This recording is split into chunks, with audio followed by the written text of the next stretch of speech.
সব চ্যাপ্টারই আমরা পড়বো, যেহেতু আমাদের আসলে প্রশ্ন কেমন হবে বলা যাচ্ছে না।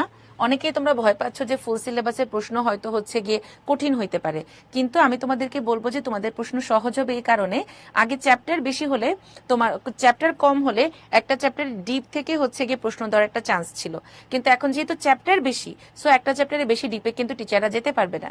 এই জন্য হচ্ছে গিয়ে তোমরা কি করবা, তোমরা হচ্ছে যে সবগুলো চ্যাপ্টারই টাচ করে যাওয়ার চেষ্টা করবা।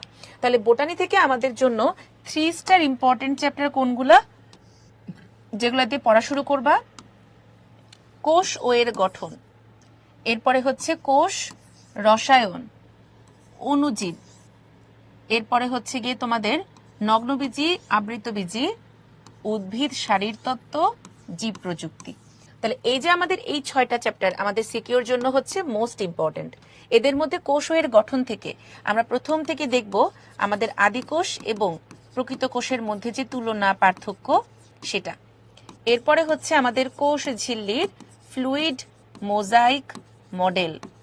এরপরে আমাদের অঙ্গাণুগুলোর মধ্যে ক্লোরোপ্লাস্টের গঠন, মাইটোকন্ড্রিয়ার গঠন। কাজের মধ্যে ভালো করে পড়তে হবে গোলগি বডি আর হচ্ছে লাইসোজোম। গোলগি বডি আর কোনটার কাজ ভালো করে পড়তে হবে? লাইসোজোম। এদের মধ্যে কিছু 2 নম্বরের ব্যাখ্যামূলক প্রশ্ন আছে, যেমন রাইবোজোমকে কেন প্রোটিন ফ্যাক্টরি বলা হয়, গোলগি বডিকে কেন ট্রাফিক পুলিশ বলা হয়, লাইসোজোমকে কেন আত্মঘাতী থলিকা, অটোফ্যাগি, সুইসাইডাল ব্যাগ বলা হয়। এগুলো অনুধাবনমূলক প্রশ্নের জন্য ভালো করে তোমাদেরকে দেখতে হবে। এরপরে হচ্ছে আমাদের নিউক্লিয়াসটা তেমন গুরুত্বপূর্ণ না, আমাদের ডিএনএ ডাবল হেলিক্স মডেল পড়তে হবে, ডিএনএ আরএনএ এর পার্থক্য। এরপরে হচ্ছে গিয়ে আমাদের টিআরএনএ এর গঠন, ওই যে ক্লোভারলিফ মডেল যেটা। সেন্ট্রাল ডগমা বলতে কি বুঝো, সেখান থেকে রেট্রোভাইরাস বলতে কি বুঝো, এটা আসতে পারে। আর আমি তোমাদেরকে বলবো রেপ্লিকেশন, ট্রান্সক্রিপশন আর ট্রান্সলেশনের মধ্যে তোমরা হচ্ছে কি রেপ্লিকেশনটা আর ট্রান্সক্রিপশনটা ভালো করে পড়ো, আর দরকার হলে ট্রান্সক্রিপশন ট্রান্সলেশনের পার্থক্য পড়বা, ঠিক আছে? তাহলে হয়ে যাবে। ট্রান্সলেশন এত বড়টা আসলে মনে রাখাটা কঠিন। এদের মধ্যে আমার ছবি লাগবে কোথায় কোথায়?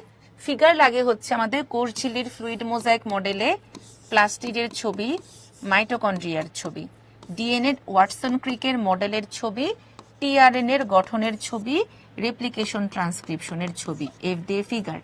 ওকে, তার মানে আমরা তো পুরো চ্যাপ্টারটা আগে একবার ভালো করে পড়েছি, কিন্তু আদিকোষ প্রকৃত কোষের পার্থক্য, ফ্লুইড মোজাইক মডেল, তারপরে তোমার হচ্ছে প্লাস্টিড মাইটোকন্ড্রিয়ার গঠন, এরপরে তোমার ডিএনএ ডাবল হেলিক্সের মডেল, ডিএনএ আরএনএ এর পার্থক্য, রেপ্লিকেশন ট্রান্সক্রিপশনের স্পেশালি তোমার কি কি প্রয়োজন, বা রেপ্লিকেশন কমপ্লেক্সের যে এনজাইমগুলো আছে এগুলার কাজ, আরেকটা হচ্ছে আমাদের ট্রান্সক্রিপশন ট্রান্সলেশনের পার্থক্য। এগুলা প্রত্যেকটা টপিক আমাদের পরীক্ষার জন্য গুরুত্বপূর্ণ, ঠিক আছে? আর এছাড়া 2 নম্বরের জন্য হলো কি, ওই যে বললাম কেন বলা হয়, কেন প্রোটিন ফ্যাক্টরি, কেন প্রোটিনকে জীবনের ভাষা বলে, ঠিক আছে? জিন বলতে কি বুঝো, জিনোম বলতে কি বুঝো, এগুলো তোমাদের প্যারালাল টেক্সটে বা আমাদের ক্লাসের স্লাইডে আমরা কিন্তু দিয়ে দিয়েছিলাম। আর তোমরা যারা আমাদের এফআরসি ব্যাচে এনরোল করেছো, সেখানে তো আমরা আবার এগুলো আলোচনা করব ইনশাল্লাহ। সেখানে আবার শুরু থেকে দেখা হবে, কথা হবে।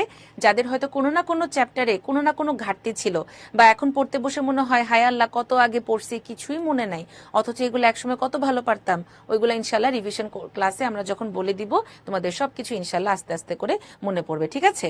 আচ্ছা, এরপরে দেখো আমরা যদি কোষ রসায়নের কাছে যাই, তাহলে কোষ রসায়ন থেকে আমাদের জন্য গুরুত্বপূর্ণ হচ্ছে আমাদের কার্বোহাইড্রেট। কার্বোহাইড্রেট থেকে আমরা গ্লুকোজ, ফ্রুক্টোজ এবং সুক্রোজ, এই 3টার গঠন বা রিং স্ট্রাকচার, চক্র খুব ভালো করে আঁকা শিখবো, ঠিক আছে? এরপরে আমাদের যেটা কিনা আমিষ, আমিষ থেকে হচ্ছে সরল প্রোটিনের যে প্রকারভেদ দেওয়া আছে, সেই সরল প্রোটিনের প্রকারভেদটা ভালো করে পড়বো, 7টা প্রকার আছে।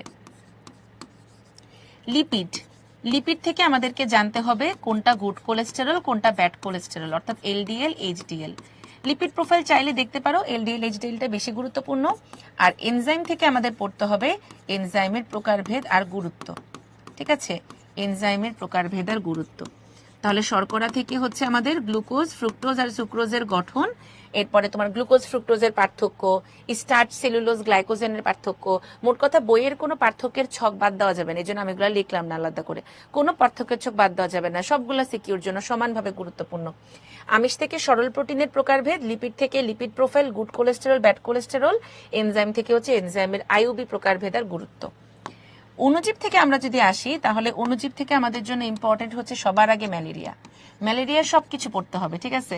হেপাটিক, এরিথ্রোসাইটিক, দুইটার পার্থক্য, ছবি সহ, গ্যামেটোগনি, স্পোরোগনি। ব্যাকটেরিয়া থেকে জিনিস কম, ব্যাকটেরিয়া থেকে আমাদের লাগে শুধুমাত্র ব্যাকটেরিয়ার গঠন আর হলো অর্থনৈতিক গুরুত্ব। ঠিক আছে, চিকিৎসা ক্ষেত্র, শিল্পক্ষেত্র আলাদা আলাদা করে আসে। কলেরা থেকে প্রশ্ন দিতে পারে। এরপরে চলে আসলো হচ্ছে ভাইরাস। ভাইরাস থেকে আসে ভাইরাসের বৈশিষ্ট্য, অর্থাৎ জীব ও জড়ের মধ্যবর্তী সেতুবন্ধন কেন বলা হয়।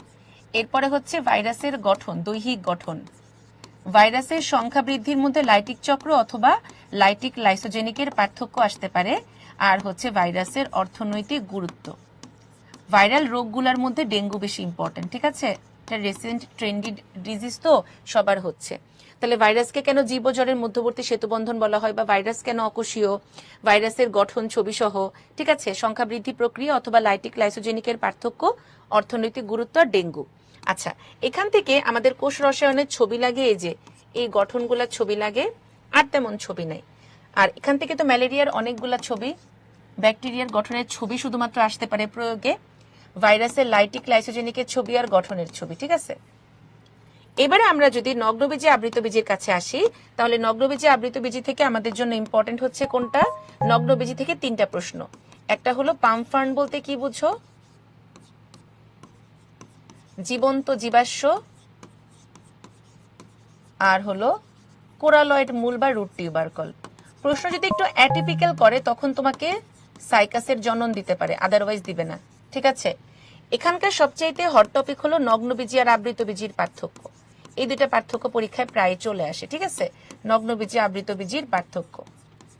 এরপরে আবৃতবীজি থেকে আমাদের লাগে হলো পুষ্পপত্র বিন্যাস এবং অমরা বিন্যাস। পুষ্পপত্র বিন্যাস এবং অমরা বিন্যাস। আর পোয়েসি ম্যালভেসি মানে একবীজপত্রী দ্বিবীজপত্রী, এই দুইটা থেকে পড়লেই সবকিছু পড়া হয়ে যায়। যেমন এই দুইটার বৈশিষ্ট্য, পার্থক্য, অর্থনৈতিক গুরুত্ব, পুষ্প প্রতীক, পুষ্প সংকেত। তাহলে পোয়েসিয়া ম্যালভেসিয়া পড়লে আমাদের একবীজপত্রী দ্বিবীজপত্রী দুইটার পার্থক্য, বৈশিষ্ট্য, পুষ্প প্রতীক, পুষ্প সংকেত সব পড়া হয়ে যাবে, ঠিক আছে? তার মানে এগুলা হচ্ছে যে আমাদের কিসের জন্য, তোমার হলো সপ্তম অধ্যায়ের জন্য। এবার আমরা যদি উদ্ভিদের শারীরতত্ত্বের কাছে আসি, শারীরতত্ত্ব তোমরা অনেকেই বাদ দাও, আমি বলবো পুরো চ্যাপ্টার বাদ দেওয়াটা কিন্তু বুদ্ধিমানের কাজ না। তোমরা একটু স্পেসিফিক জিনিসপত্র পড়তে পারো, যেমন প্রথম দিকের গুলো বাদ দিয়ে তুমি সালোক সংশ্লেষণ পড়তে পারো, সেখান থেকে হচ্ছে চক্রীয় অচক্রীয় পড়ো, কেলভিন আর ক্রেবসের যে কোনো একটা পড়ো, ঠিক আছে? কেলভিন অথবা ক্রেবসের যে কোনো একটা পড়ো, ঠিক আছে? কারণ বোর্ডে কিন্তু আসে কেলভিন ক্রেবস, দুই একটা কিন্তু অল্টারনেট করে আসে। আচ্ছা, এরপরে তাহলে আমি বলবো তোমরা কেলভিন পড়ো। আর C3 C4 এর 14 গোষ্ঠী যা কিছু আছে, দুইটার পার্থক্য, বৈশিষ্ট্য, গুরুত্ব, কোনটা ভালো কোনটা মন্দ, কেলভিন হ্যাচোস্ল্যাকের পার্থক্য। আচ্ছা, শ্বসন থেকে লাগবে হচ্ছে আমাদের গ্লাইকোলাইসিস, ক্রেবসও কিন্তু লাগে, বাট কেলভিন ক্রেবসের যে কোনো একটা পড়তে পারো। আর লাগবে শক্তির হিসাব, ভেরি ভেরি ইম্পর্টেন্ট। আর অবাধ শোষণ থেকে লাগবে হচ্ছে অবাধ শোষণের গুরুত্ব, ঠিক আছে? অবাধ শোষণের গুরুত্ব পরীক্ষার জন্য লাগে। আর আমাদের এখান থেকে কিছু 2 নম্বরের প্রশ্ন আছে, যেমন লিমিটিং ফ্যাক্টর বলতে কি বুঝো, সালোক সংশ্লেষণের হার, শ্বসনিক হার, এগুলো হচ্ছে 2 নম্বরের প্রশ্নের জন্য ইম্পর্টেন্ট। পানি আর খনিজ লবণ পরিশোষণ থেকে তোমরা ভালো করে পড়বা হচ্ছে যে মতবাদগুলো আছে, লুন্ডেগড়টা ইম্পর্টেন্ট। এরপরে হলো তোমার সক্রিয় নিষ্ক্রিয় পরিশোষণের পার্থক্য, জায়গা হইতেছে না। আচ্ছা, এরপরে হচ্ছে সক্রিয় নিষ্ক্রিয় পরিশোষণের পার্থক্য। আরেকটা লাগে হচ্ছে প্রশোধন থেকে শাইরি আর হলো আধুনিক মতবাদ বা ইমামুরার মতবাদ, ঠিক আছে? তাহলে পানি আর খনিজ লবণ পরিশোষণ থেকে সক্রিয় নিষ্ক্রিয়র পার্থক্য, লুন্ডেগড়ের মতবাদ, আর হচ্ছে প্রশোধন থেকে মূল যে মতবাদ ওইটার পাশাপাশি শাইরি আর আধুনিক মতবাদ, ঠিক আছে? তাহলে দেখো এখান থেকে আমরা দেখলাম কোষ রসায়ন, অণুজীব, এরপরে নগ্নবীজি, আর হলো উদ্ভিদের শারীরতত্ত্ব। জীব প্রযুক্তিটা আমি আলাদা স্লাইড নিচ্ছি। জীব প্রযুক্তি পড়াটা সহজ, কারণ জীব প্রযুক্তিতে আছে হাতে গোনা 2টা টপিক, একটা হলো টিস্যু কালচার আর একটা হলো রিকম্বিনেন্ট ডিএনএ টেকনোলজি। এই দুইটা থেকে জাস্ট লাগে হচ্ছে 2টা জিনিস, একটা হলো পুরো প্রক্রিয়াটার বর্ণনা, আরেকটা হলো গুরুত্ব। এবং রিকম্বিনেন্ট ডিএনএ টেকনোলজির আলাদা আলাদা গুরুত্ব আসে, যেমন পরিবেশ ব্যবস্থাপনা, শিল্পক্ষেত্র, কৃষিক্ষেত্র, চিকিৎসা ক্ষেত্র। এবং তুমি যদি রিকম্বিনেন্ট ডিএনএ টেকনোলজির প্রক্রিয়াটা পড়ো, ওই একই প্রক্রিয়া দিয়ে তুমি বানাতে পারবা insulin, interferon, tissue plasminogen activator এবং ইরাইথ্রোপোয়েটিন। ঠিক আছে, তার মানে এই চ্যাপ্টার থেকে কিন্তু প্রশ্ন উত্তর করা সহজ, নাম্বার উঠানো সহজ। ঠিক আছে, হ্যাঁ এগুলো সব স্লাইডে থাকবে, তোমরা যখন ক্লাসের স্লাইড পেয়ে যাবে তখন এখানে এক্সট্রা স্লাইডটা অ্যাড করা থাকবে। আমি আজকে প্রথম 6টা চ্যাপ্টারের সাজেশন দিয়ে দিলাম, ইনশাল্লাহ নেক্সট দিন হচ্ছে বাকি 6টা দিয়ে দিব। বাট তুমি যখন পড়া শুরু করবা এনশিওর করবা এই 6টা চ্যাপ্টার যদি তোমার খুব ভালো করে পড়া হয়। ঠিক আছে, এই 6টা চ্যাপ্টার যদি তোমার খুব ভালো করে পড়া হয় এটা এনশিওর করতে হবে। আচ্ছা, জীবন যুদ্ধে হতাশ, পড়া মনে হয় কিছু পারি না, এরকম সবারই হয় রে, আমারও হয়েছিল। ঠিক আছে, সো এত হতাশ হয়ে লাভ নাই, ইনশাল্লাহ হচ্ছে যে এভাবেই পড়তে থাকো। আর আমাদের এফআরসি কোর্সে তোমাদের এবারে যে টেস্ট পেপার আমরা